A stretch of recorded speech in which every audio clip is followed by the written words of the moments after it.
Hey guys, thanks for coming. Today we're going to look at Tummo Breathwork. What is it? How do we do it? So the agenda for today is what is Tummo Breathwork? How does it benefit us? How we can retrain our nervous system with breathwork and the benefits of that. Emotional catharsis and surrender, so how we can effectively surrender emotions.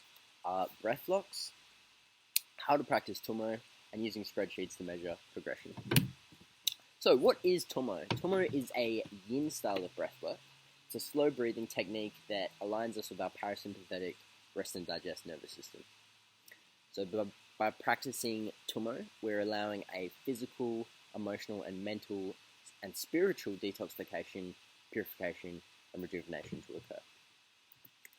So when we breathe slowly, at 1 breath per minute or slower, we are fully tapping into our parasympathetic nervous system, which needs to be engaged in order for growth, cellular regeneration, proper digestion, and detoxification to take place. Now, generally, sleep is the only time we slow our breath down enough to enter the parasympathetic nervous system, which means that for the average person, the only time we're actually deeply healing is during sleep. So there's a massive, vast benefit to dropping it into the parasympathetic nervous system consciously, which we'll get into shortly. As a little side note, it's useful to say that most of the depleting emotions that we experience, such as anxiety, worry, etc., are a consequence of permanently being in the fight or flight sympathetic nervous system, which is obviously extremely draining. Organically, we're supposed to reserve this nervous system for literally when we're running away from a bear. But now in our lifestyles, due to our eating habits, like eating so much that our diaphragm can barely move, constantly being under stress, and it really comes down to fragmented breathing patterns. But we're pretty much always in fight or flight, which is extremely detrimental to the nervous system and your entire physiology as a whole. Not to mention your experience, your quality of life. So we are wanting to start and end the day with a breathwork session to repattern our breathing algorithm and retrain our nervous system to heal and parasympathetic mode. So we're retraining our nervous systems to breathe properly. We're transitioning from a death style of stress, tension, and incoherence into a lifestyle of clarity, relaxation, and coherence, which we really want. Now, although breathwork plays a really major role in physical detoxification, like over 70% of your waste is actually eliminated through the lungs. That's actually a big reason we exercise as well. When you get hot, it allows yourself to, it's like a self-induced fever that allows you to remove and purge toxins through the lungs.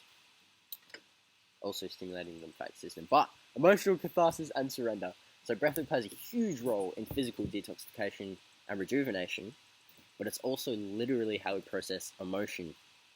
So any emotion that we've failed to feel and release, generally a consequence of breath suppression, that's why we emotionally eat so much, has been repressed into our unconscious mind and is now a sort of energetic burden that we bear on a physiological, energetic, emotional, and mental level. So if you don't feel it by suppressing your breath and surrendering to it, you resist it, it persists, it gets repressed into your unconscious mind, and now you're holding this huge energetic burden, which creates dis-ease, which manifests as physically dis-ease. So emotional catharsis and surrender. While we're doing our breathwork sessions, unresolved emotions will arise from our unconscious to the conscious to be released and harmonized in heart-based awareness. It's definitely worth mentioning that breathwork is work. As we do breathwork, we're releasing the density that's stored in our nervous system, and we elevate our emotion. They say enlightenment to become lighter, enlighten. So we're dropping all this density. It's not we're not victims to our emotions when we have these tools. And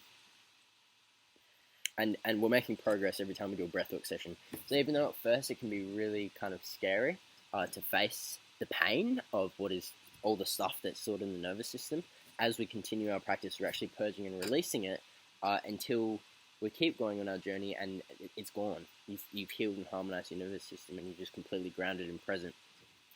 So we have a very strong escapist addiction, lust, gluttony, waste, laziness, discouragement tendency to literally just avoid our pain and escape our realities and abandon ourselves and betray ourselves to do so, which takes us out of the present moment. And the only way you can make any change in anything is in the present moment, and the best way to get back into the present moment is by doing breathwork.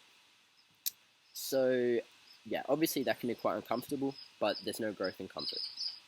So what is the best way to release emotion?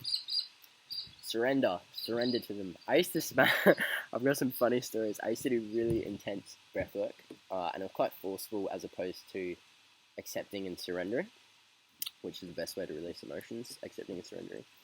And like, I remember one time I was sending it so hard, I passed out and like broke a window with my head. But we're past that phase now, and I've since adjusted my technique. Point there is, we want to be surrendering rather than forcing, and even though there can be, because of the pain and discomfort of it initially, there's a sort of like gut instinct to be like, oh, I just want to get to the end of the session, like let me finish it. It's way better to be with the emotion, kind of feel where it is in your body, like where is the emotion in your body, if you can identify it using your discernment, and then relax the body where you're feeling it. And what that's going to do is it's actually going to allow you to release the emotion way faster than anything else.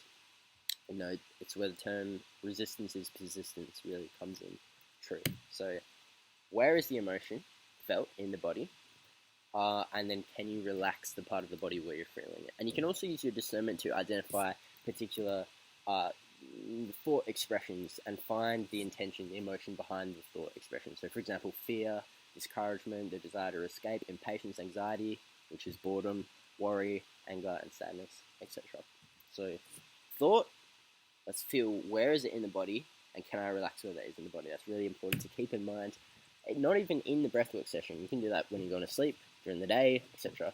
So it's really important to consciously release and open and relax, because we unconsciously tense up when we're in the fight or flight. So it's really good to do that. So breath locks. This is a really important sort of theory to do breathwork efficiently and properly. So I'll go through what they are, why we use them, and how to use them. So the breath locks function on a physical and energetic level. Physically, they pressurize the entire system properly. So they improve the circulation and the detoxification, in addition to balancing the parasympathetic and sympathetic nervous system. So the fight or flight and rest and digest nervous system. On an energetic level, they activate the chakras, or the energy centers, and liberate sort of trapped, stagnant energy in these centers. So if anyone has any kind of like, oh, chakras, you know, like woo-woo, we can, I definitely recommend looking at some Dr. Joe Dispenza's work. He shows that each chakra center has a correlating nerve plexus, and I can show to you that if you cut open your brain or your body, you're not going to find a thought on the body, and yet you know you have thoughts, right? So it's in a similar kind of way, you are multi-dimensional in that fashion. So we saw stuff in those different nerve plexuses, trauma, etc. And as we do breath locks doing breath work, we get to liberate and move that stagnant energy, make it fresh, so that we can have greater, fresher passion and stability and security, and feel safety and trust, and feel grounded, and feel, you know, like virile, and feel like self-esteem and motivation, etc. So the locks themselves, there's 5 locks. First lock is the root lock. So that's located around your perineum, your anus, and your pelvic floor. So when you're doing a big inhale, every inhale you do, kind of want to be tensing that lock, and almost feel as if you're pulling energy up from your spine. So you could do that right now if you wanted to. Just doing a big inhale and just tensing the pelvic floor, the perineum, and the anus, just taking a big inhale and sort of feel that energy coming up. The next lock is the throat lock. So that is just literally just moving your neck back slightly and the chin slightly down. So it comes towards this little point here. So the root lock and the throat lock, they both work to balance the parasympathetic nervous system. The abdominal lock, so I'm going to have to move the camera to show this one. But the abdominal lock is where you do a big exhale, and then you suck your belly in.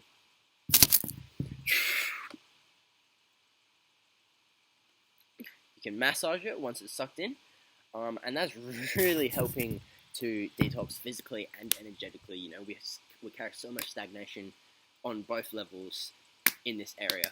So when you do that exhale and you massage, you're moving all the density that's stuck in there, and you detox. When you're full of shit, as we all are, it's really hard to operate at your peak capacity. Our ceiling of functioning is so much higher than we know. We can be on that sort of heavenly plane within our own experience, just through that purification. So, big part there. Everything you eat that leaves plaque in your teeth also leaves plaque through the whole system. We've been eating in such distortion our whole lives, so it's like, and we've never really given our body an opportunity to detox. So it's really important to start to do these practices and also incorporate breathwork with fasting that kind of go together, just to purify, just from a place of love, just so you can create greater energy and clarity for yourself, so you can do what you in your heart really want to do with your life. So you can make it easier for yourself to do. Okay, so little tangents, but root lock, throat lock, we've got the abdominal lock, which you can only do in the exhales. We have the tongue lock. So the tongue lock really helps to get energy to your midbrain and all those kind of different bits in there. And that is simply putting the tongue on the roof of your mouth as if you're about to click that. And you just keep it sucked at the top. So you want to hold that pretty much always. You never really want to have your tongue down while you're breathing unless you're talking or eating. Really important. We should not be mouth breathing. The nose is lined with cilia all down the nose, and that helps you absorb the electrons from the air, and it filters far more efficiently. If you're mouth breathing, it's going to throw your whole facial structure off. It's going to prevent you from absorbing the energy from the air. We get a lot of energy from the breath. The breath is actually our primary source of energy, and mouth breathing is really constipating that. So the final lock, we've done the root, abdominal, throat, tongue, and the eye lock. Now the eye lock we only really do when we're holding our inhale breath. So we do a big inhale and we hold the energy at the top, and you kind of roll your eyes to your crown. Now, so like just straight up like that, but with your eyes closed. And you'll feel it when you're doing it, the effect it has. So you'll get to trial and error shortly. But the reason we do that is because supposedly you send energy where you look. So by rolling your eyes to that particular area, you get to activate that part of the brain. And so we're trying to activate our pineal gland by looking up. And that is the gland which secretes DMT, which is the spirit molecule, which allows you to, it's why it's the whole spiritual journey that people seek. So you'll start to actually start hallucinating. You'll see colours based on which chakra you're healing, and many other benefits. So that is the locks. Root lock, abdominal lock, throat lock, tongue lock, and eye lock. Boom. Now, how do we do Tummo? Let's go through the general breath. So I count breaths in Tummo, so you literally just count each breath with your fingers, and then you can do however many you want. You can do 18, you can do 33, but you're just counting it on the hands. So let's do one breath cycle. So you always start the session with a big exhale. So you want to do that to just purge any stagnant or stale air in the lungs. Air as an element corresponds to mind. So, your breath pattern and cycle really manifests everything in your life. So you want to cleanse the stagnant so you can receive the new. So big exhale. Then you're going to take a big inhale. And once again, using those locks, tensing the root lock, bringing it all up, tensing the perineum, tongue placed firmly on the roof of the mouth, eyes rolled to the crown, and you're just going to hold that. So you're just going to hold that right at the top of your head. And whenever you feel ready, the longer you hold it, the better. Because the longer your breath, the more into your parasympathetic nervous system you can get. But when you're done holding the breath, you exhale it down the front of your body. And then you're actually going to, once again, fully exhale and do that abdominal lock where you suck your belly in and you massage your organs. You don't have to massage them every time. And that is a single breath cycle. So then you're inhaling again. So I like to count on every exhale, I change fingers. So let's say I do an exhale, this is the first finger. I do a big inhale, I hold. And then coming on to the next exhale, I'll go to the next finger. And I'll continue. Do another inhale, hold, exhale, third finger. Exhale, hold, inhale, hold, exhale, fourth finger. And so on like that, obviously much slower. So where do you want to practice Tummo? In nature. We eat for energy, which comes from the sun. When we expose our skin to the sun, we photosynthesize. We photosynthesize through our melanin, which is quite fascinating. So lots of skin contact in the sun is awesome. Even in direct sunlight, I know it's hot in summer, but when you get the heat, as I said with the exercise earlier, the thermogenesis begins to happen, which is where you begin to heat up all the stuff in here, and then through the breath you get to detoxify. So 70% is eliminated through the breath. The heat will aid deeply in this. So when we do breathwork in the sun as well, we absorb the energy that the air has collected from the sun. Obviously mouth breathing, so we're getting a lot more energy in. So your desires to emotionally eat will be massively reduced for two reasons. One, because you will have purged the emotions, and two, because you will have actually nourished yourself with the energy. In addition, nature is neutral. It's fresh, there's no stagnancy. So it'll kind of harmonize you. You harmonize with your environment while you're doing it. So the last little thing I wanted to say on the topic was spreadsheets. I will make a spreadsheet and I'll put it in the description of this video. But you use spreadsheets pretty much just to measure your progression during your Tummo practice. So all you want to do is time your session. You're aiming for about a minute or more per breath. I still haven't even got to a minute or more per breath. You will be able to do it though with practice. So let's say you're doing 5 breaths. You'd want to aim for 5 minutes. So then you just fill out the sheet and you can track your progress. So that's pretty much everything. If you have any questions, please feel free to leave them in the description. If you have any questions, please feel free to comment below. I will get back to you. And thanks for listening. Now I encourage you to have your own breathwork session and give it a crack, because it's such a powerful way to do it, and that'll be a great way of you solidifying your knowledge. If you don't have a session now, then you're not enriching your neural circuitry, which means you'll be way less likely to do it in the future. Or visualize doing it.